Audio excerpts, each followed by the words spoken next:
তোমরা সবাই কেমন আছো? আশা করছি ভালো আছো। সোমার ভ্লগ থেকে আমি সোমা বলছি, আর আমরা সবাই ভালো আছি। তোমাদের সবাইকে গুড মর্নিং জানিয়ে আজকের ভ্লগটা শুরু করলাম। এই যে সকালবেলা দেখো এক গাদা বাসন নিয়ে বসেছি, এক গাদা বাসন আছে এখানে। তো বাসনগুলো মেজে এই যে তো এখন বাসনগুলো ধুয়ে নিচ্ছি। তো বাসনগুলো ধোয়ার পরে কলপাড়ের অবস্থা তো দেখেছো এখন খারাপ আছে, তো বাসনগুলো ধোয়ার পরে তারপরে আমি কলপাড়টা পরিষ্কার করে নেব। আর সকালবেলা তো জানো সব সংসারে এই কাজের প্রচুর চাপ থাকে, তো সংসারে বাদবাকি কাজগুলো মোটামুটি আমার হয়ে গেছে কিছু কিছু আর কি। আর এই যে তো এখন বাসনগুলো ধুয়ে নিচ্ছি।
তো বাসন মেজে কলপাড় পরিষ্কার করে এই যে চলে আসলাম, সব বাসনগুলো ঘরে নিয়ে এসেছি।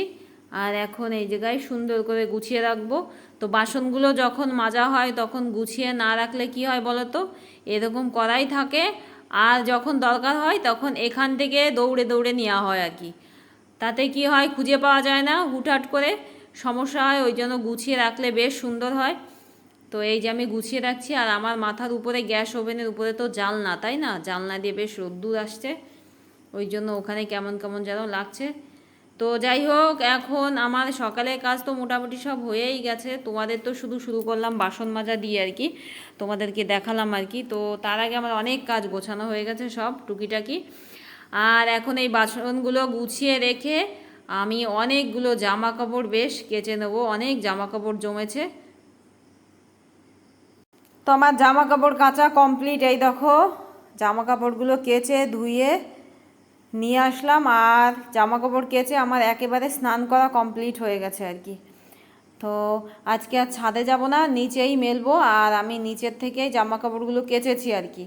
তো আমার জামা কাপড় কাচার আগে রূপালির স্নান কমপ্লিট হয়ে গেছে। রূপালি ওই যে আমার দেওরের কতগুলো জামা আর প্যান্ট কেচে এই যে এখানেই মেলে দিয়েছে। আর আমি তো নিচের থেকেই কেচেছি, ওই জন্য আর উপরে বয়ে নিয়ে গেলাম না। তো উপরে নিয়ে যেতাম, আমার আজকে আর ইচ্ছা করছে না। কখনো ইচ্ছা করে যে নিচেই মেলি, কখনো ইচ্ছা করে যে উপরে মেলি। তো আজকে আর উপরে যেতে ইচ্ছা করছে না, নিচেই মেলে দিচ্ছে এই যে। আর আমাদের বাড়িতে তো ঠাকুর ইচ্ছায় জায়গারও অভাব নেই, আর জামা কাপড় মেলার মানে তার কিংবা দড়িরও অভাব নেই আর কি। তো আপাতত আমাদের এই ঘরের সামনে উঠোনে তো তার বাঁধা আছেই, আর ওদিকে ওই উঠোনটাও তার বাঁধা আছে আর কি, কিন্তু ওই তারটা ছিঁড়ে গেছে আপাতত। তো আজকে দেখো আমার জামা কাপড়ের সঙ্গে বাবাই মিষ্টির জামা কাপড় তো আছেই। আর বাবাই মিষ্টির বিশেষ করে আজকে স্কুলের ইউনিফর্মগুলো কেচে ধুয়ে দিলাম আর কি। ওদের তো আর সেই গরমে ছুটি পড়ে গেছে, তাই না। তো ভেবেছিলাম স্কুল যদি খোলা থাকে একদিন একদিন করে ড্রেস দুটো মানে দুজনা পরে গেছে স্কুলে। তো ভেবেছিলাম আর অন্তত দুদিন পড়ুক, তারপরে কেচে দেবো। তো তার ভিতরে তো ওদের স্কুল বন্ধ হয়ে গেল। তাই ড্রেসগুলো আজ কাচি কাল কাচি করে আর কাচাই হচ্ছিল না, তাই আজকে এই যে কেচে দিলাম বেশ। তো ভালোই তো রোদ্দুর আছে দেখছি, শুকিয়ে যাবে।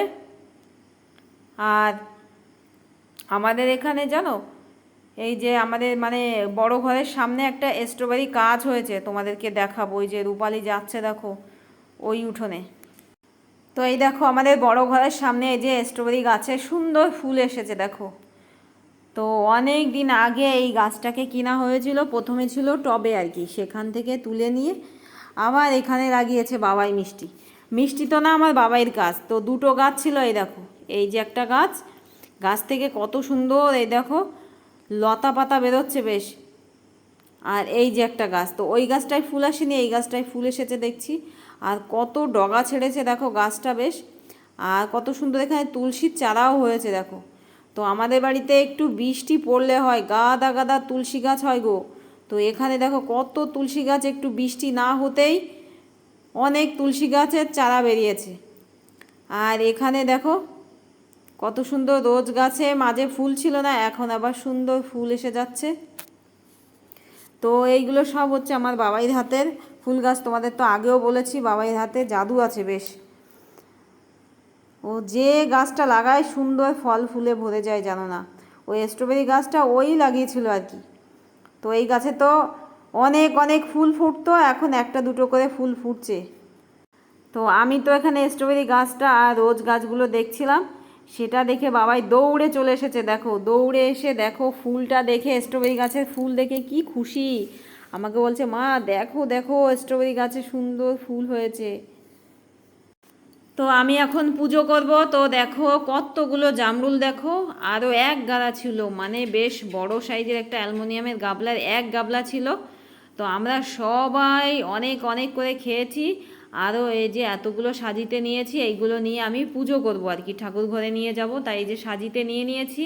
তো আমাদের গাছের জামরুল তো আমাদের বাড়ির জমিতে নেই আর কি, ওই আমাদের লেবু বাগানের ওখানে একটা গাছে হয়েছে, বাবা মা লেবু তুলতে গিয়ে নিয়ে এসেছে।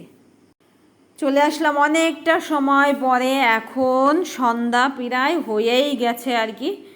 তো কি মেঘ করেছে দেখো আকাশে, প্রচুর প্রচুর মেঘ করেছে। তো আমি কিছুক্ষণ আগে ছাদে এসেছি আর কি, ছাদে এসে তোমাদের ভিডিওগুলো দেখছিলাম। এই সময় আমার একটু কাজ কম, তো আমি নিচেই গিয়ে এই বিকালবেলা আর কি গরুটাকে একটু খেতে দিয়ে এসেছি, গরুর ঘরটা পরিষ্কার করে। আপাতত আর কোনো কাজ ছিল না, তাই আমি ছাদে এসে তোমাদের ভিডিওগুলো দেখছিলাম আর কি।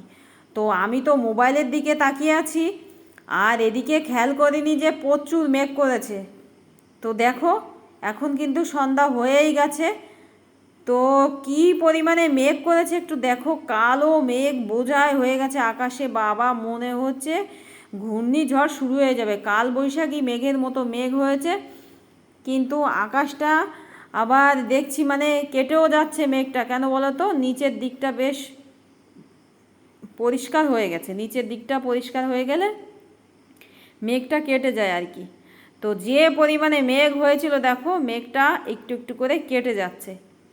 তো আমি আর এখানে থাকবো না, এখন চলে যাব নিচে। ওই দেখো আমি ছাদ থেকে নিচে এসে সন্ধ্যা দিয়েছি, সন্ধ্যা দিয়ে একেবারে নিচেই চলে এসেছি। এই দেখো লেবু গুনবো। তো আমাদের জমির থেকে এক গাদা লেবু নিয়ে এসেছে দুপুরবেলা। তোমরা যখন জামরুলগুলো দেখলে, বাবা মা লেবু ভাঙতে গেছিলো, আর ওই মাঠে মানে ওই লেবুর জমির ওখানে আমাদের জামরুল গাছ আছে, ওখান থেকেই জামরুলগুলো নিয়ে এসেছিলো আর কি। তো এত এত মেঘ করেছিল, কিন্তু সেই হিসাবে ঠাকুর বৃষ্টি দেয়নি, রক্ষা পেয়েছে আর কি। তো অত মেঘের ভিতরে দাঁড়িয়েও আমি তোমাদের ভিডিওগুলো দেখছিলাম আর কি। তো তোমাদের অনেক অনেক ভিডিও আমি দেখে নিচে এসে সন্ধ্যা দিয়ে একেবারে নিচেই চলে এসেছি। তো লেবু গুনছি, তো আমি আর রূপালি লেবু গুনছি, আর মা হচ্ছে বোঁঠাগুলো ভেঙে দিচ্ছে। বোঁঠাগুলো ভাঙতে হয়, বোঁঠাগুলো না ভাঙলে কী হয় বলো তো, এই প্লাস্টিকে রাখলে প্লাস্টিকগুলো না ছিদ্র হয়ে যায়। তো এতক্ষণ তো বস্তা বয়েছি, বস্তায় তো অনেক লেবু দেওয়া হয়েছে, বস্তা বাদেও এই যে এখন এই যে প্লাস্টিকে 100 করে লেবু ভরছি, আর এখান দিয়ে আমার বাবাই গেল আর কি।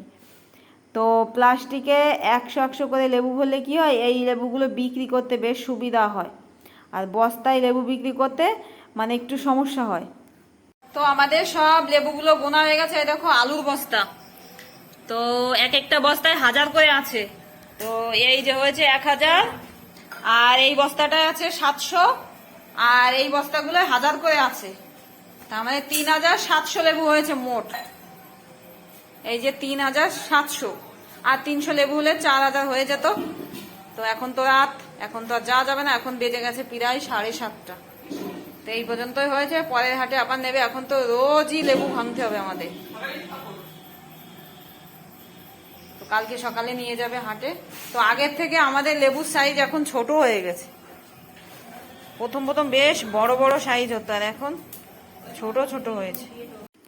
তো চলে আসলাম পরের দিন, কালকে আর ভিডিওটা শেষ করতে পারিনি।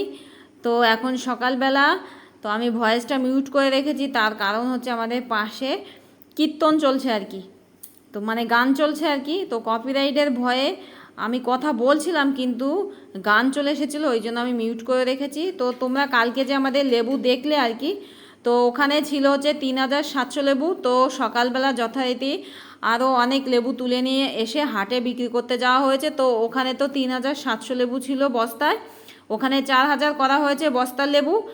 আর যে প্লাস্টিকের লেবুগুলো আমি গুনছিলাম আর কি, ওখানে ছিল 1200 লেবু। তার মানে মোট আমাদের হাটে গেছে 5200 লেবু। তো লেবুর তো সেই হিসাবে দাম নেই, এখন 100 লেবু 80 টাকা করে বিক্রি হচ্ছে। তো কি করা যাবে, চাষির কোনো জিনিসেই তেমন করে কোনো দিন দাম থাকে না, এটা নতুন করে আর কি বলো। তো যাক, তো আমি তো এখানে বেশ মজা করে কথা বলছিলাম তোমাদের সঙ্গে, তো শুধু গানটা চলে এসেছিলো আর কি আমার ভিডিওতে কপিরাইটের ভয়ে। তো কথাটা তো আমি মিউট করে নতুন করে এই যে কথা বসিয়ে দিলাম। তো কালকের ব্লগটা আজকে শেষ করব এখানে, কালকে যেহেতু আর শেষ করতে পারিনি। তো তোমরা সবাই ভালো থেকো, সুস্থ থেকো, আর আমার কোনো ভুল হয়ে গেলে নিজের মনে করে ক্ষমা করে দিও প্লিজ। আর আজকের মতন টাটা।